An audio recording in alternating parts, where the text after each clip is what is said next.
सजना नाल प्यार न करिए नहीं तो फिर इजहार न करिए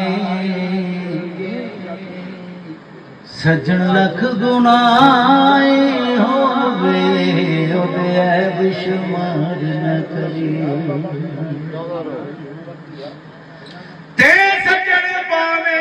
बन जाए दुश्मन ओदे उत्ते वार न करिए आज मैं यार दे मरने मरिए निते पहलो ही प्यार न करिए क्योंकि सारे सज्जन जिहड़े ने इक्को जे कदी भी नहीं होए ना को हद तो मेरी सरकार फरमाउंदे ने एक मिलदे पर दिलों